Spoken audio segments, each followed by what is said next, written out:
قصتنا النهاردة عن بنوتة في أولى جامعة عندها مشكلة عاطفية. احنا هنقرأ المشكلة وبعدين هحلل لكم كل حاجة حصلت فيها ليه واقول لكم الحل في الاخر. تمام؟ هو بتقول ايه؟ بتقول سايبين بعض من 4 شهور، بعد حب 3 سنين، كل شهر اقعد اكلمه واحاول ارجع له، يقول لي لو محتاجاني كلميني، بس سايبين بعض، خلي بالكم، لو محتاجاني كلميني. المهم ان هما سايبين بعض.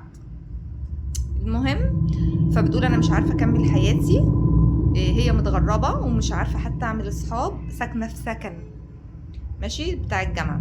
بتقول لك بقى زميلتي في السكن ده ضربتني، ما قدرتش حتى اضربها، بتقول اعصابي باظت، يعني حالتها بقت حاله. رنت عليه فيديو، بيتكلموا فيديو يعني عشان هو مسافر برا مصر. اول ما شافني قال لي ما بقيتيش تبهريني زي الاول، انا كنت اول ما اشوفك وانا زعلان بتصالح، دلوقتي بقيتي عادي. المهم حكيت له اللي حصل وكنت بعيط وبوري له وشي انها مضروبه يعني.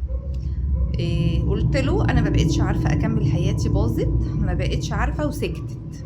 لاحظوا بقى عشان كل حاجه انا هفسر لكم بعد ما نخلص الحكايه. قالت له ما بقيتش عارفه وسكتت من كتر العياط. المهم قال لها ايه؟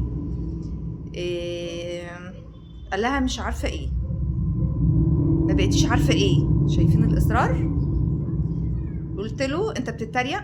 هي مستغربه انت ليه معلق على دي، لكن انا هقول لكم كل حاجه. قالت له وانت بتتريق؟ قال لي لا ما بقيتش عارفه ايه، قولي بس. قلت له على اللي انا حاساه، قلت له مش عارفه اكمل من غيرك. قال لي بقولك ايه، انا هقوم اخلص اللي ورايا، عندي حاجات كتير ما عملتهاش. قلت له هتكلمني تاني؟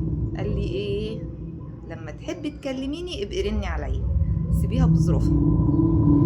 قولوا لي اعمل ايه، انا منهار.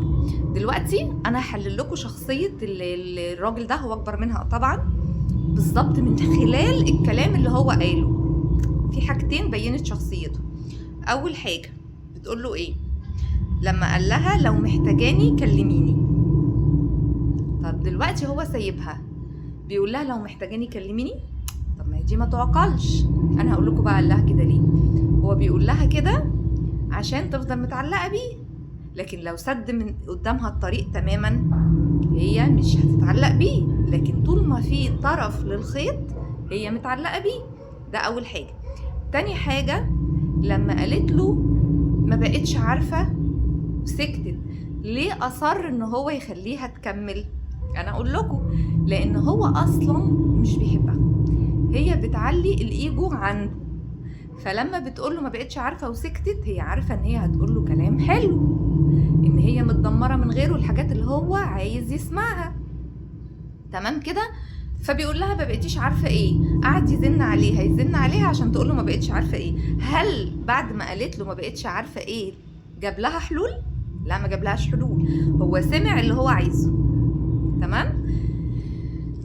وهو ده المطلوب، ان هو مخليها عشان تشبع الايجو عنده. هي بقى مش فاهمه ده،